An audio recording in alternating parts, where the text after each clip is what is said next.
and she is doing some considerable amount of work in Southern Africa in terms of climate change awareness and environmental information dissemination.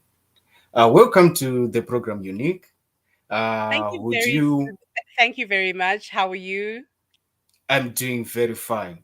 Thank you. Thank Great. you. I'm happy to be with you today.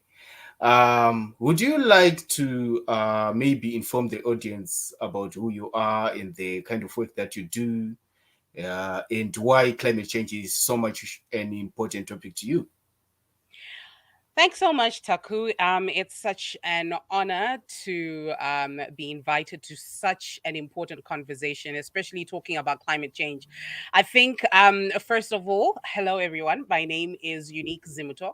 I am a producer, presenter, TV, radio show, and a digital content producer, as well as being a development practitioner. Um, I believe in creating or communicating for change and creating content that makes a difference, that changes people's perspectives. And therefore, a few years ago, started a youth program just to help young people lobby around different policies that were affecting them and giving young people a voice. And eventually, we moved from the Zimbabwe Broadcasting Corporation television, which is the national TV, to digital because we realized that digital is the way to go. I'm also a director of a youth organization that deals with the two pillars of youth development and putting youth on different media platforms. Um, and I just want to quickly go to your question on climate change, why climate change is so important. And it's interesting, Taku, that already we are seeing the effects of climate change. And it's interesting that as I was having a discussion with some years back with Miss Earth, I think 2016, she was saying that climate change is real. We might want to avoid it and not have the conversations, but it's actually real. And the thing is, climate change touches on all different landscapes on political, social, and economic. Now, let's break down the political aspect. We're seeing that we were coming from COP26 in Glasgow, where we had world leaders actually coming together saying, how do we deal with this challenge of climate change? Because the challenge with climate change is it actually can create conflicts within countries, can create food insecurity challenges, which then have a ripple effect on the political landscape. So when we're looking at our leadership actually came together at COP26 to realize that, this is a whole new different ball game altogether. And climate is playing a key role in how they deal with their politics as leaders. When we look at the social aspect, we're looking at how climate change can even exacerbate health issues, creating new diseases and so much more. And, I think the biggest thing is when you have drought or where you have young people or different communities lacking water and having to travel further distances or not having nutrition and all those issues, it really has a lot to do with climate change at the end of the day. And of course, we're looking at, economic effects. I mean, when we're looking at climate change, it has a serious impact on our economies as we go back to how do you create more resilient communities? What are communities losing, especially those in the agriculture sectors when it comes to our economy? And how can we sort of move our countries towards sustainable food production where we don't have farmers losing out in the economy as well? So I think climate touches on each aspect of our lives. Last year in Zimbabwe, it was so hot, and a lot of people will say, in our language, we say, "Krukupisa," it's hot. But, the question is, why is it hot? Why do we have the water scarcity? Why do we have droughts? Why do we have food insecurity? And it all has a ripple effect and it's all interlinked. Thank you so much. You know a lot of things than what I've researched about the country I don't itself. think so. I think you're just being nice. Okay. Yeah, it's really interesting that climate change is now a broad topic that is discussed at multinational level, and it has been treated as a major human security threat Yeah. to this end. If you we can try to think of it, maybe in retrospect, we can notice that the multilateral organization like the United Nations was formed in 1945 with the agenda to stop the incidence of another world war. But Mm, with time and the evolution of things coming forth, the United Nations transcended into an organization that started focusing on other threats to human security rather than ballistic wars alone. So in 2015, the United Nations came up with a sustainable development goal framework in which they made climate action the 13th goal. yeah.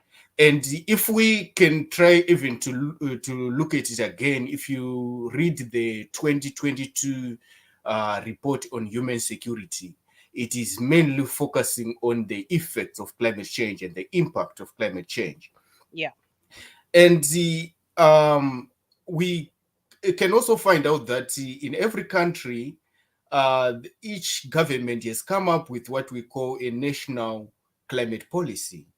Yes. Now, it brings us to this question: who do Hmm. you think is most at risk of climate change in Yeah. Zimbabwe? That's quite interesting, Taku. Especially just I just want to go back to a little bit, a little bit on policies, and Zimbabwe. Of course, I think we can say that Zimbabwe has shown a great commitment within the region and within the continent in addressing climate change. Um, by being one of the first countries to actually ratify the United Nations Framework Convention on climate change. Okay, but it's and which is a big challenge with all countries, most countries, is everything looks perfect on paper, but in reality, um, we have a lot of corruption. There's lack of transparency and accountability, which is a big thing. Okay, so when we look at Zimbabwe, and when we look at some of the policies, our national climate policy, for example, we look at some key thematic areas, which are weather climate modeling, vulnerability, and adaptation, and low carbon development, and of course, being able to enable communities to be able to deal with climate change. Okay, so when we look, or when we break down some of these policies, especially when we look at vulnerability and adaptation, little work has actually been carried out, specifically on the vulnerability of the different social groups to climate change within Zimbabwe, which is a sad thing, because the big question is, so who is supposed to do it? Is the government supposed to do it? Is civil society supposed to do it? Is the community supposed to do it? Or a scientist supposed to do it at the end of the day? But according to some studies, we see that the most vulnerable are females, obviously female headed households, obviously children. And of course, we see more people in the rural areas. But, that's often debatable, because we have seen over 4 million, or actually, not, let me not say 4 million, because I'll be including those in the rural areas, but about 2 million Zimbabweans in the urban areas are actually facing food insecurity due to economic and climate change issues as well. So when we look at some of the research that has been done, we see that some households with no access to irrigation and poor households, food insecure households, are the most vulnerable, especially when we look at female headed and children as well. That's interesting. Yeah, because you've always had these discussions with a lot of people, and sometimes I post on my social media handles about Yeah, climate change, and people would respond, and then we got into this conversation where I told them that when we talk about climate change, we're not only talking about the failure of food production, yeah, but it goes way beyond that, because if we talk, we can even talk about that food production, processing and marketing, and we yeah, can as well talk about other cash crops, like we know we have cash crops like cotton, and then we have the processing of cotton, and yeah. then we get into the fabric industry, and Mm, all the jobs affected because of agricultural production usually relate back to climate change. mm, So it's really an interesting topic when it is linked to farming as well. yeah. Yeah. So you Unique, you mentioned at the beginning of the interview that you are a producer of a radio show, which I understand, I think it's the Green Show and Hmm. the Disaster Alert Yeah. in Zimbabwe, which helps people prepare for environmental, man-made, and biological disasters. I would like you to elaborate more on man-made disaster. What is it exactly that constitute man-made disasters? Hmm. I think that's quite an interesting question, and yes, we have been on a big drive to sort of help people understand what environmental sustainability means, why it's important, and why each person has to play a key role. I think yes, it's nice to have conversations around politics and entertainment and all of that, but what about the things that really matter most and that affect us on a daily basis, things that we can't explain and things that we need someone to break down, experts to break down. So, first of all, when we look at the Green Show, we're focusing on climate change and environmental sustainability, looking at the challenges, bringing policymakers to account and having these critical conversations. We are on a platform with over 800,000 followers. Actually, on if we put all our platforms together, we have about 2.5 million impressions per day, and we've decided to take full advantage of this by making sure that we're having the right conversations. Then comes the interesting one, which is the disaster alert program, which I also produce.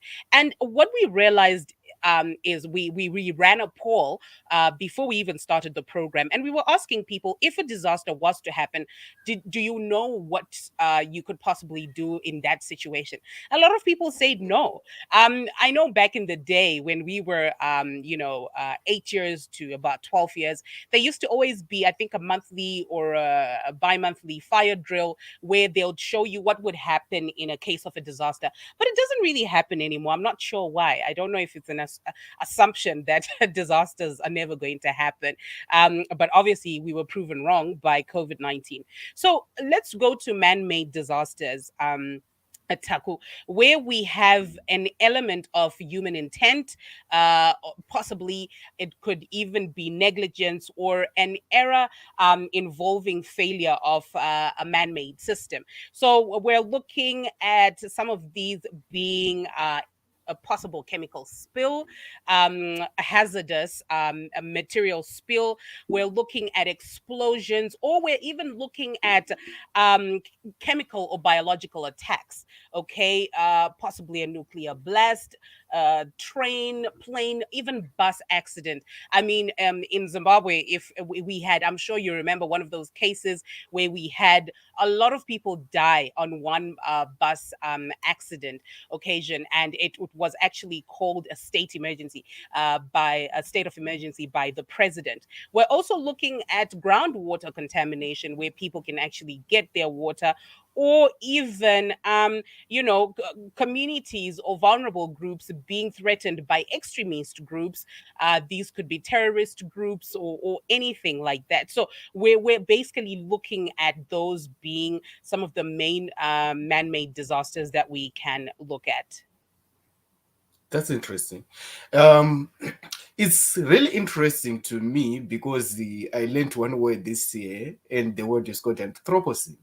So the Okay. Anthropocene is a geological era or a geological epoch where human activity is increasing, thereby contributing a lot to climate change. So Yeah. climate change as a disaster itself is also regarded as man-made, because the situation has not been like that before the humans increase their activity, or Yes. that is adding on to the planetary pressure. No, I completely So, agree with you. Because as we say, it's a sort of negligence. When we go back to COP26, we had a lot of young people outside of the main building where the leaders were meeting, and we had Greta saying there's a lot of blah blah blah conversations that are happening, and it is negligence because it's really, and we've been having conversations around the economy versus environmental sustainability. Can we ever be at par? Because the environment is constantly giving to us, these mm, resources. How do we balance that out so that we don't end up being in the sort of a crisis that we're in right now? wow, I like that. I like that. There should be a balance. A lot of people even argue today that uh, with the current SDG framework is trying to promote sustainability. Yeah. However, with the economic models that we have in place right now, like capitalism and communism, do not promote sustainability because Yes. they emphasize on production, and by production we are putting planetary pressure, Hmm. and by doing that, all of that, we are also contributing to a lot of carbon into the atmosphere. Yeah, therefore the greenhouse effect. So where exactly is sustainability coming in? It seems like we are contradicting ourselves with every True. step that we're taking. Yeah. Yeah. Yeah. Yeah. No, So I definitely agree with you. Leaders made a few pledges. Hey, look, we're just still waiting to see what these pledges come up to, because most of these leaders were making lots of money, or the countries were making lots of money through carbon emissions. So, how do you then balance that out? Serious conversations, way after COP26 need to be had. And, just it shouldn't just be like an event. We know COP26 is coming, COP27 is coming, and it's going to be in Egypt. I'm excited about that. So, big conversations. How do we move forward? But yeah, I really wanted to attend the COP27 in Egypt. Unfortunately, I don't think I'm gonna go there. don't worry, I'll be But that's updating you. thank you. Please do. Yeah, So we come to really what I could just call the main question of this interview, because it touches a lot on the media. yeah. So the question says, a lot of reporters don't seem to know the difference between weather and climate. Hence, they often mistake weather reports for climate change coverage. In your experience as a media practitioner, what do you think can be done to increase climate change awareness in the newsroom Yeah. towards improved climate coverage? Thanks, Takuzo, for that. Look, and that's a big thing, because weather is obviously short term, and then we have climate change that has long term effects. And one thing about the media is that they have strongly influenced personal and global efforts to mitigate climate change. And one thing we always say about media is media plays that key role in helping people make their day-to-day decisions of what they're going to do with their lives, and how they're going to manage certain challenges that are happening within a certain environment or country at the end of the day. I definitely believe that they there has to be a lot of capacity building, especially for media practitioners. I'm telling you, I was having a conversation with our disaster relief director in government, and we were having big conversations around how do we get more media practitioners, or more journalists to actually understand why climate change matters. Because as much as you're chasing the headline, which is a thing where you're chasing the headline of politics, and it's usually just politics after politics. But what about the things that actually have serious ripple effects within our country, such as climate change? So journalists need to have a change of mindset. And I believe that it is leaders' role within media entities. It is the civil society's role. It's the government's role to make sure that they are bringing in media practitioners and journalists and having these critical conversations with them, because it's not only about chasing the triple C or Zanopf, or you know conversations. It's beyond that. It's why is it so cold? Why has it become colder this year? Or why is it going to be hotter in the next few months? I think, and what are we looking at? Are we looking at drought? Are we looking at cyclones possibly coming? What is the real challenge, and how can we as the media alert the people? Because we always say that I mean, media is a key element within our community. That's really great. Thank you for pointing that out, because what I found is that climate is measured in a period for about 15 years, while least weather is something that is happening to us every day. Then we Yeah, also have things like climate variability, where you are having some short term changes, yeah, like maybe we had cyclones in the past 3 years. yes. For the past 3 years, we have been experiencing a lot of cyclones, and that actually contribute to climate variability rather than climate change. But when we talk about the global rise in temperatures, the increase of temperatures, maybe between from 2005 to this day, or from 2000, Yeah. then that would we would safely say this is climate change. Hmm.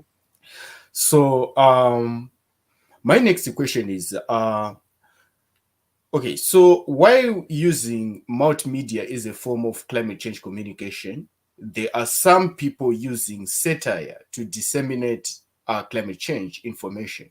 Some critics take issue with the often extreme and over dramatized portrayals of climate change in the media, Yeah. being a far cry from the type of fierce action needed to fight climate change. How can depicting climate change in the media impact public awareness of climate change, or lead to action by viewers, listeners, or readers? Mm. It's interesting.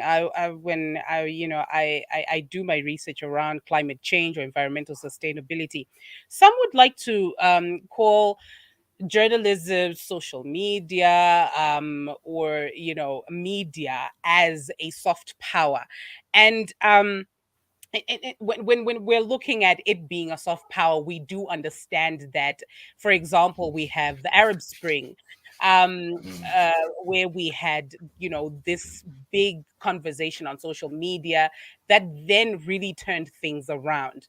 And what we're trying to look at is how can our media practitioners or journalists play a key role. As I said before, it's more than just about the headlining story, but when we look at the long-term effects, or when we look at why have we had these separate cyclones within a short space of time, and what can we do about it, I think those are the important conversations.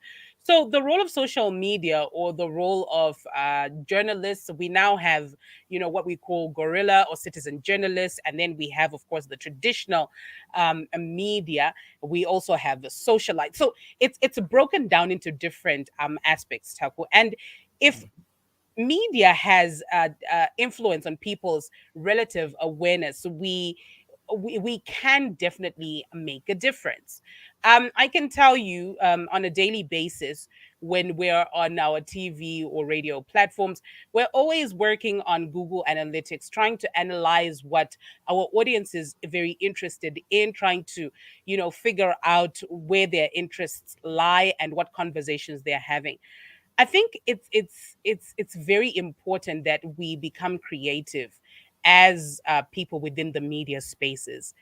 Enough of the panel discussions or the workshops where we only have scientists, having deep conversations with this hectic jargon around climate change. I think it's about time that we started creating conversations where, the concerned citizen or the layman can actually join the conversation and actually say, no, but this happened in my home last week, so this was because of climate change. Yes, it was. So, I want to just go back to what you were saying. Saying that while using media as a platform of climate change communication, there are some people that are actually using satire to disseminate climate change information. Look, it's another way of trying to help people understand a little bit about climate change. Okay, we have the Trevor Noahs, and back here in Zimbabwe, we have the Comrade Fatos, the Gonyetis, the Magis Bust of TV, that are trying to help people understand different societal challenges through their comedy drama work that they do, and it works. Okay, because the thing is, if you sit someone in a room and you say, okay, we're going to talk about climate change, hey, listen, I'm going to be honest with you, people are not really going to tune in as much as you'd expect them to. But if you are going to have that conversation in a theatrical way, maybe through artists coming together and having these conversations, socialites. So this has been a big conversation with us. How can we bring in influencers or role models within the community to start having those conversations? How do we turn around our articles and make them more interesting? For example, we've decided to create small did you know posters. So we're not, creating a whole article, but we're just putting it in 3 or 4 lines and saying, did you know that cyclone die was caused by this and this, and this is due to climate change? And people will be like, no, we actually didn't know that.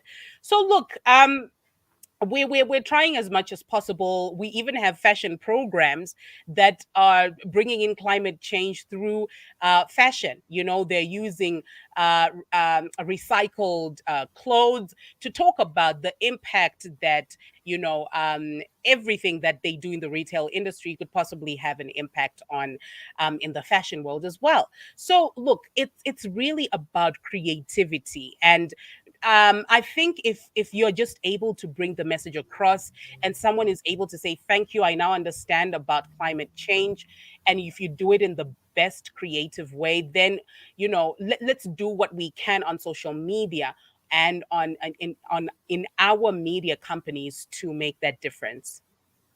Wow. You've really brought forth some very cryptic information that I was not aware of. Some of these strategies are quite new, even as you say them, like the idea that you just mentioned about making a change through fashion. Yep. It's really interesting. Yeah. I know we have touched on this question before, but I would like you to elaborate more. Do you think the media as a stakeholder in climate change is getting adequate support from the government for its role in disseminating climate news? I'll be honest with you, no. That's, I think initially when we started this conversation, I actually threw that question back at you. Like, we have no idea who is going to be held to account when it comes to climate change. I mean, I think former president of the United States, Barack Obama, says, if you want change, be the change, and we have a lot of people throwing blame. We have this blame game that civil society is supposed to do it. Why? The government is supposed to do it. Should they be doing it? Communities are supposed to be doing it. Schools are supposed to be doing it. But I definitely, Taku, believe that the government has a pertinent role in supporting the media in disseminating climate change information. Why? It's because the government has, the overall hindsight or sight of what's happening within the country and how can we move forward as a country. They might not have the resources to give all that they can, but if they start these conversations, at least the journalists will know that they're being supported in the process. For example, when I'm telling you about the lack of support, half the time, if we're talking about the national climate change policy, a lot of journalists don't know about that. And these policies are being passed possibly behind closed doors. Or we do have these public hearings where a few people go and a few journalists are not really part of, and that's, I think, is quite sad, because at the end of the day, we have this climate change policy that has been active for years, but people have no idea, what's within that policy. How can it be broken down so a journalist can really understand? I'll give you one interesting example. We have the Zimbabwe Coalition on Debt and Development in Zimbabwe. And look, recently I was quite impressed. They started inviting media practitioners and journalists to start understanding more about tax and debt within the Zimbabwean context. And most journalists are focusing on entertainment and politics. And most of them try not to touch on issues to do with debt and development or tax or corruption, because they don't really understand the complex technicalities around that. But when we have civil society organizations coming together and saying, okay, guys, let's break it down and let's help you understand. And we also have Parliament Portfolio Committee members coming to also help in the process. I think it plays a key role. So, starting off, we have no idea what's happening with the national climate change policy. I'll be honest with you. If you ask most journalists, they're uninterested. They don't know what's really happening with that. And then we talked about jargon. The jargon needs to be broken down. We have a few. I mean, the papers I open on a daily basis in my country, I mean, most of them are not, unless Cyclone Idai is close or we have another cyclone that's close by. That's when you see people writing, because that's the headline, if you know what I mean. So it needs to go beyond just the headline. It needs to communicate for change, to actually want to change the audience or the reader's perspective. And lastly, there is no transparency and accountability, Taku. I'll be honest with you on that. So yes, we have this policy that has been put in place.